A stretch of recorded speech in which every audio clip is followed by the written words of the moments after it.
Mi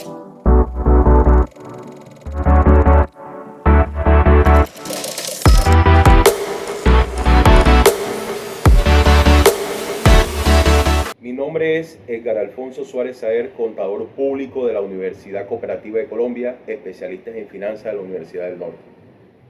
En el tema de hoy trataremos de abordar renta persona jurídica gran contribuyente, tema que de suma importancia y más cuando estamos a la víspera de las presentaciones de las declaraciones de renta. Hay unos tips que nosotros como contador debemos tener en cuenta y más que hay unos recientes cambios normativos el cual se ha dado y que nosotros los contadores debemos de tener en cuenta para el proceso y elaboración de la misma. E inclusive en el día de hoy abordaremos un concepto de la Administración de Impuestos y Aduanas Nacionales DIAN al respecto sobre la deducibilidad por la no adquisición de la factura electrónica y está reciente ese concepto. Espero que el presente video sea de suma importancia para usted y llene sus expectativas. Muchas gracias. Retomando el tema sobre renta personas jurídicas gran contribuyente, debemos de tener en cuenta dos resoluciones que son de suma importancia para poder entrar en el tema. Estas resoluciones las establece o la desarrolla la Administración de Impuestos y Aduanas Nacionales cada 2 años, en donde saca cuáles son las características que deben de tener las personas jurídicas para ser catalogadas como gran contribuyente. La resolución que estaba vigente hasta el año pasado, el 20 de noviembre o 23 de noviembre exactamente, era la resolución 048 del 10 de octubre del 2018. Esa resolución establecía cuáles eran los parámetros que estaban establecidos para que una persona jurídica sea catalogada como gran contribuyente. El 23 de noviembre del año pasado, del año 2020, se estableció la resolución 105, en el cual cambió estos parámetros que se venían dando año tras año. Y hubo unos cambios que son sustanciales y lo vamos a ver directamente en la propia resolución. Y lo vamos a tratar de analizar. Por lo tanto, para ir acomodando o ir estableciendo los parámetros establecidos por parte de la Administración de Impuestos y Aduanas Nacionales, debemos de analizar estos dos tipos de resoluciones y es el que abordaremos a continuación.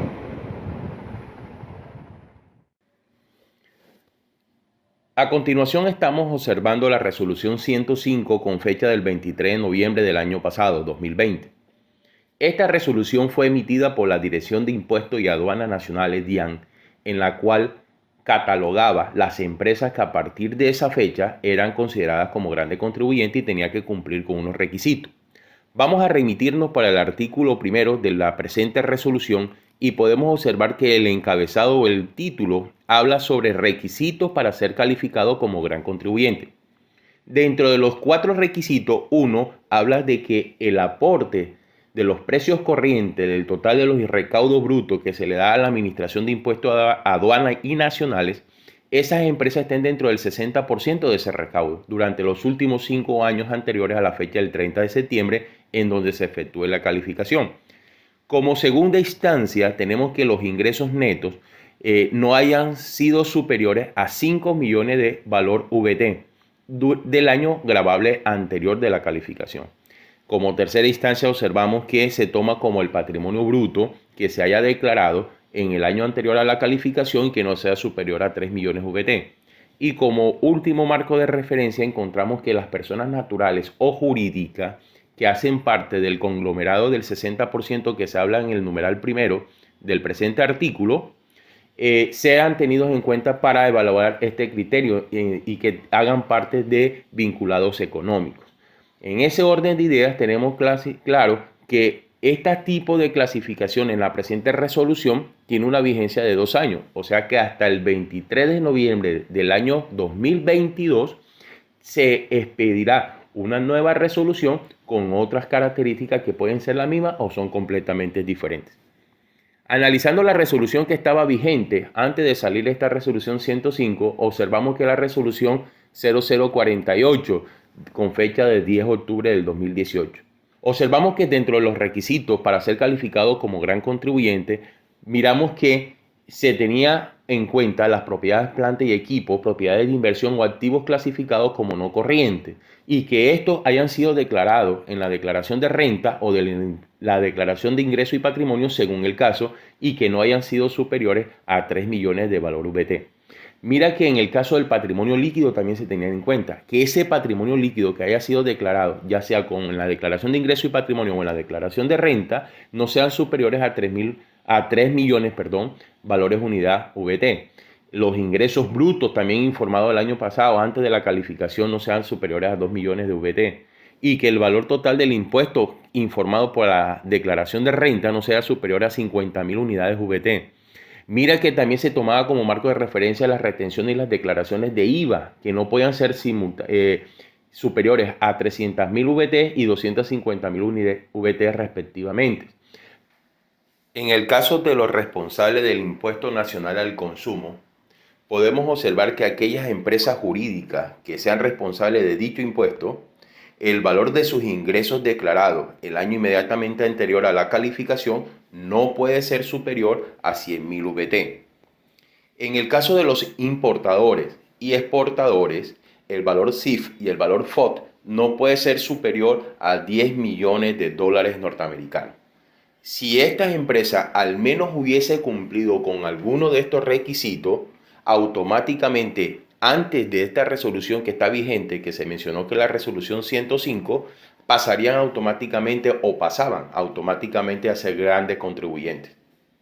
Después de haber analizado estas resoluciones y haber sacado las conclusiones al respecto de cuáles son los tratamientos que se deben de tener en cuenta para poder categorizar algunas empresas como grandes contribuyentes, tenemos que ver y recordar que la resolución que clasificó algunas empresas, personas jurídicas, y las pasó a grandes contribuyentes, y aquellas que seguían siendo grandes contribuyentes volvieron a ser gran contribuyentes.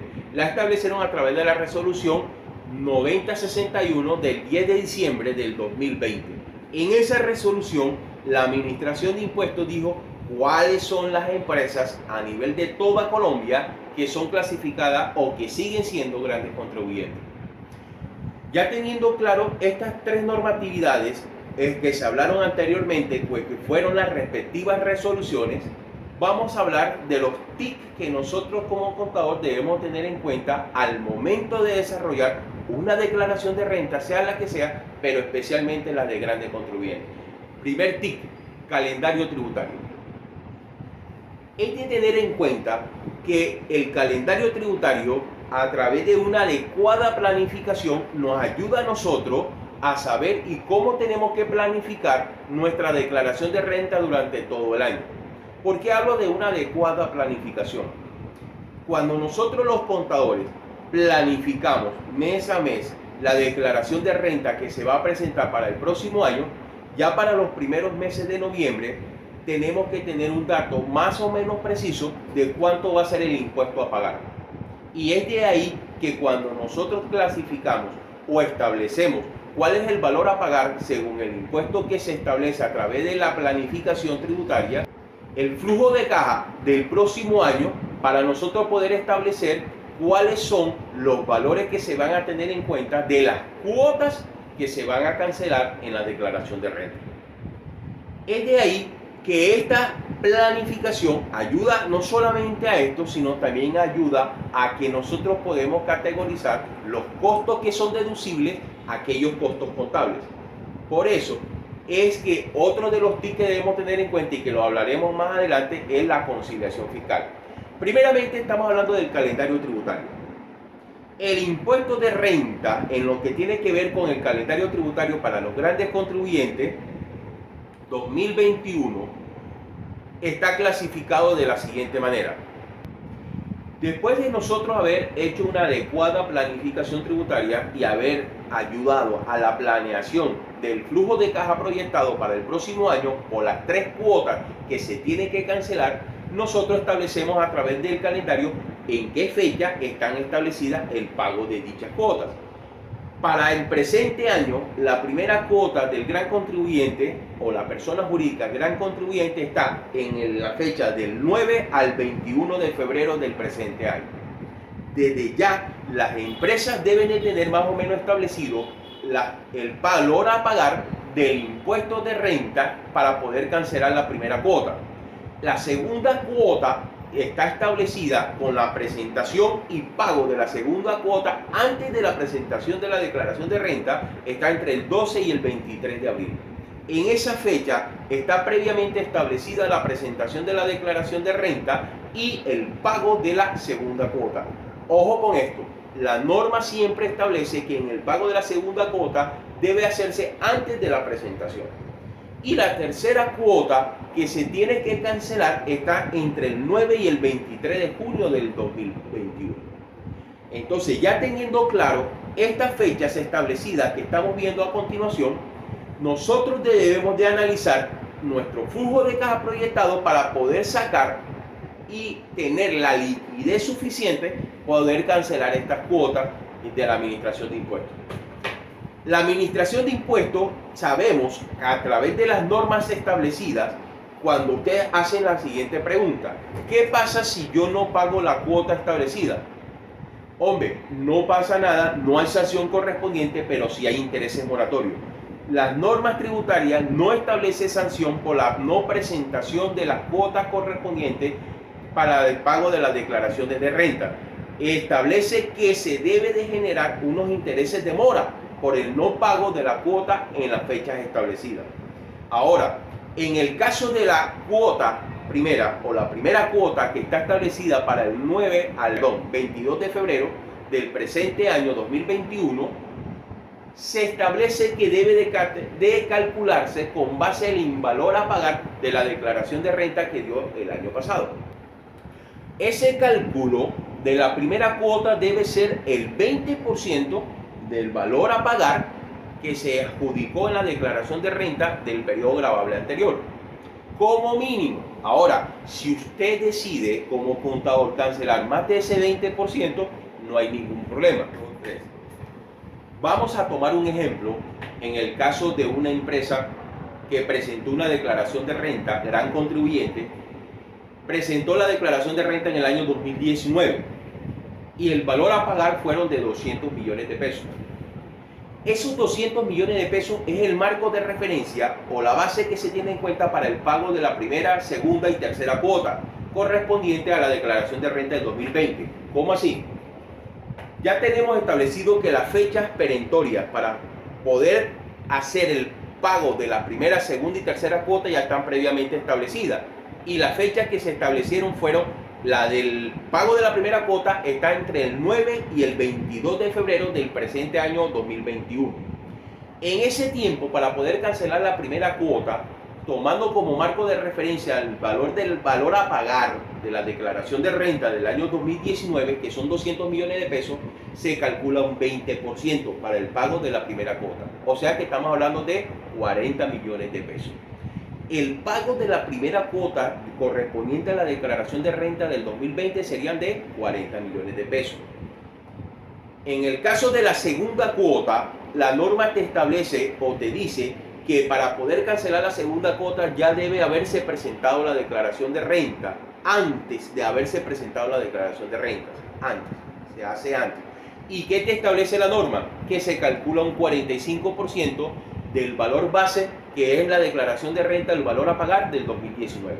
O sea que estamos hablando de los 200 millones, 45% serían 90 millones de pesos. Como ya nosotros tenemos un valor cancelado inicialmente de la primera y segunda cuota, que serían 40 millones y 90 millones de pesos, y no se ha presentado la declaración de renta, al momento de presentarla solamente debemos descontar estas dos cuotas y cancelar el saldo. Si tú ves que por X al momento tienes más o menos un cálculo aproximado de cuánto va a ser tu declaración de renta a presentar, y al calcular el pago de la segunda cuota de ese 45% te da la posibilidad de un saldo a favor, recomiendo primero presentar la declaración de renta, y ahí previamente con la presentación de la declaración de renta antes del pago de la segunda cuota de la declaración de renta, ya tú teniendo conocimiento de cuánto es el valor a pagar que vas a tener en ese momento, le descuenta el valor cancelado de la primera cuota, que fueron los 40 millones, a ese valor pagar de la declaración de renta. Supongamos que la declaración de renta dio 150 millones de pesos a pagar del 2020. Como ya tú tienes una primera cuota de 40 millones de pesos, 150 quedaría un saldo de 110. La norma te establece que en ese momento tú esos 110 los divides en 50 y 50, o sea, 55 y 55, y ese sería el valor a pagar de la segunda y tercera cuota respectivamente. Haciendo énfasis en eso, si cabe la posibilidad que al momento de hacer los cálculos y tú tienes más o menos inicio de cuánto va a dar la declaración de renta del 2020 y al momento de hacer los cálculos de ese 45% tomando como base la declaración de renta del 2019, cabe la posibilidad que te puede dar un saldo a favor. Hombre, hagamos mejor la presentación de la declaración de renta del 2020 y descontemos el valor a pagar de la primera cuota y el saldo lo dividimos en dos para poder cancelar la segunda y tercera cuota respectivamente, y salimos de ese compromiso en cuanto a lo que tiene que ver con el valor a pagar de los impuestos de renta, persona jurídica, gran contribuyente para la administración de impuestos y aduanas nacionales. Otro aspecto que debemos de tener en cuenta en lo que tiene que ver con la presentación de las declaraciones de IVA para efecto del calendario tributario, dado los topes que están previamente establecidos y que se vieron en las resoluciones que se explicaron inicialmente, sabemos que automáticamente con esos topes o esos valores, esas personas tienen que presentar las declaraciones de manera bimensual. Retomando otra vez en lo que respecta al calendario tributario, en lo que tiene que ver con el IVA, ya las fechas están previamente establecidas, así como las declaraciones de renta y todo lo que tiene que ver con el presente año. Para este tipo de empresas jurídicas, por los topes que ellos manejan, los ingresos, patrimonio y todo lo demás, obviamente estarían establecidas en sus declaraciones de IVA presentarla de manera bimensual. Tengamos en cuenta y recordemos las resoluciones que se establecieron para poder dar la categoría de gran contribuyente que se explicó inicialmente. Con esos topes, automáticamente estas empresas jurídicas, sus declaraciones de IVA tienen que ser de manera bimensual. Por lo tanto, las fechas que están establecidas para la declaración del primer bimestre de enero y febrero serían del 9 al 23 de abril, del 9 al 23 de marzo del presente año. La del segundo bimestre, que viene siendo marzo y abril, las fechas establecidas están entre el 10 y el 24 de mayo. La de la tercer bimestre, que es de mayo y junio, las fechas que están establecidas serían entre el 8 y 22 de julio.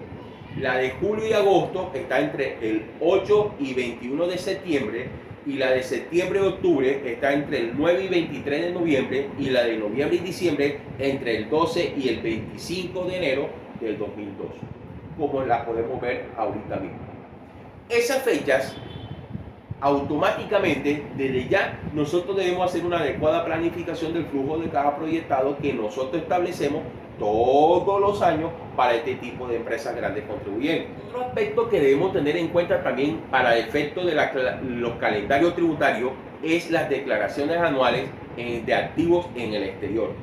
Muchas veces estas empresas que son grandes contribuyentes, cabe la posibilidad que pueden tener cuentas bancarias, pueden tener bienes inmuebles, pueden tener inversiones en el exterior, ya sea porque lo manejen a través de la bolsa de valores o ya sea porque tengan certificado de depósito a término fijo establecido en bancos en el exterior, o porque tengan cuentas bancarias en el exterior, o porque tengan clientes en el exterior. En este caso, cuando nosotros tenemos establecido este tipo de situaciones, hay una declaración anual de activos en el exterior que tiene que hacerse. Y la norma establece que para que este tipo de empresas puedan hacer este tipo de declaraciones, deben de poseer al 1 de enero del año 2021, los activos deben de superar los 2000 VT, aquellos que están establecidos en el exterior. 2000 VT, señores. Entonces debemos de coger la VT del 2021, multiplicarla por 2000 y automáticamente establecemos el rango base para aquellos activos que están en el exterior y que nos obliga a presentar unas declaraciones anuales de activos en el exterior. Esas fechas, en lo que tiene que ver con este tipo de declaraciones de activos en el exterior ya también están previamente establecidas y están entre el 12 de abril y el 23 de abril del año 2021. Esas son las dos fechas establecidas para hacer la presentación de las declaraciones anuales de activos en el exterior. Ya teniendo claro al respecto sobre este tipo de situaciones que se pueden presentar en lo que tiene que ver con el calendario tributario, pasamos a un segundo tip y es conciliación fiscal.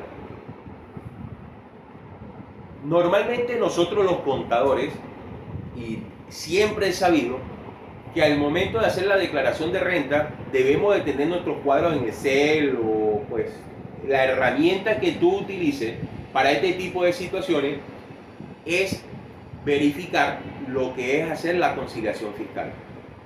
La conciliación fiscal sencillamente es comparar las bases contables con las bases fiscales y hacer una comparación, y si se presentan diferencias, ahí hablaremos más adelante de lo que es el impuesto diferido. Pero el tema de conciliación fiscal para el presente año se está manejando a través del formato 2516 versión 3. Ese es el formato que está establecido para las empresas grandes contribuyentes, personas jurídicas. Ahora, el decreto 1625 del 2016 establece cuáles son aquellas empresas que tienen que elaborar este tipo de formato.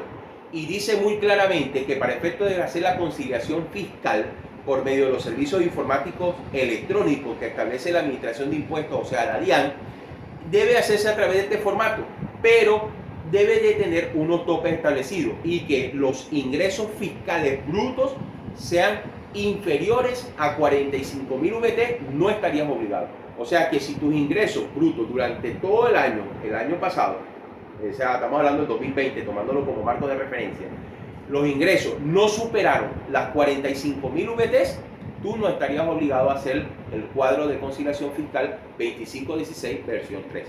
Si lo supera, automáticamente tú estás obligado de hacer ese cuadro o ese formato y hacer la presentación a través de los medios informáticos electrónicos. Eso no quiere decir de que los contribuyentes que no estén obligados no tengan que hacerlo. Ellos deben de tenerlo ahí a la mano por si acaso la administración lo requiere al momento de una visita o una inspección tributaria. Mire que al respecto sobre esto podemos encontrar muchos contadores que este formato 2516, como no está obligado, muchas veces no lo llevan. Yo normalmente tengo una herramienta en Excel en donde simplemente cojo las bases contables, las bases fiscales, hago los cálculos correspondientes y establezco las diferencias. Y hago los anexos respectivos aclarando el por qué se presentan ese tipo de diferencias o cuáles fueron los cálculos que yo desarrollé para poder hacer las bases fiscales correspondientes en la declaración de renta al cual se tiene en cuenta. Entonces, eso yo siempre lo he hecho, pero me he encontrado con muchas situaciones en donde yo he hecho auditoría o en donde yo he hecho revisoría fiscal y me he encontrado con contadores que ni siquiera llevan este tipo de formato o no lo llevan como deberían de ser, de manera clara que la persona o el contador o el revisor fiscal que lo revise tenga claridad respecto de cuáles fueron las bases fiscales que se tomaron, cómo se calcularon y cuáles fueron las que se tuvieron en cuenta en la declaración de renta. Entonces, este tipo de conciliaciones fiscales sencillamente ayuda a la adecuada planificación tributaria que tenemos que tener todos los contadores. Y es de ahí que nosotros tenemos que tener claro cuáles son. Por ahí, al respecto, este formato 2510, si tú estando obligado lo presentas de manera extemporánea, te expondrá obviamente a un tipo de sanción por este tipo de irregularidades que se pueden presentar en la parte fiscal. Ahora, esta sanción la genera la DIAN por medio de una resolución independiente, no la generas tú. La Administración de Impuestos nota o hace la investigación o hace la auditoría pertinente y se da cuenta que tú no presentaste el formato 2516, estando obligado, ella emite una resolución motivando la sanción correspondiente según las normas tributarias. Cuando hablamos nosotros de conciliación fiscal, necesariamente tenemos que hablar de una depuración contable. Eso de depuración contable versus depuración fiscal, conjuntamente nos ayuda a clarificar y a calcular lo que se conoce como el impuesto diferido, que es un tema que vamos a abordar más adelante. Ahora, Este tipo de conciliaciones, y tú como auditor o como revisor fiscal o como contador, debes de planificarlo mes a mes y hacer las conciliaciones bancarias, hacer las conciliaciones de caja, hacer las conciliaciones de cartera, hacer los conteos físicos de los inventarios, inclusive para efecto de las contabilidades que están bajo las normas NIF, verificar el deterioro de propiedad, planta y equipo, el deterioro de los inventarios, el deterioro de la cartera, que para efectos fiscales tienen algún tipo de connotaciones y que debemos de tener en cuenta. Y todo este tipo de situaciones para efecto de la declaración de renta es de suma importancia. Por eso yo recomiendo, como siempre, que nosotros los contadores debemos tener una adecuada planificación, y con eso nos ayuda mucho para el efecto del cálculo de la conciliación fiscal, que es de suma importancia para el efecto de la declaración de renta, ya sea de persona jurídica gran contribuyente, ya sea de persona jurídica que no sea gran contribuyente. Tercer tip: impuestos diferidos. Este es un tema de mucha importancia y de envergadura para nosotros los contadores, y no es un tema que vamos a tratar hoy, pero es uno de los tips que nosotros los contadores tenemos que tener claridad al respecto, y de suma importancia para nosotros para el efecto de la planificación tributaria. Hay que hacer una observación al respecto. Existe una diferencia entre el concepto de diferencias temporarias y diferencias temporales. Son dos cosas completamente diferentes, y en el caso del impuesto diferido se manejaba y se maneja estos conceptos. ¿Por qué hablo de pasado y hablo de presente? Porque una cosa era antes de las normas internacionales, las NIF, y otra cosa, el impuesto diferido, se manejó después de las normas internacionales.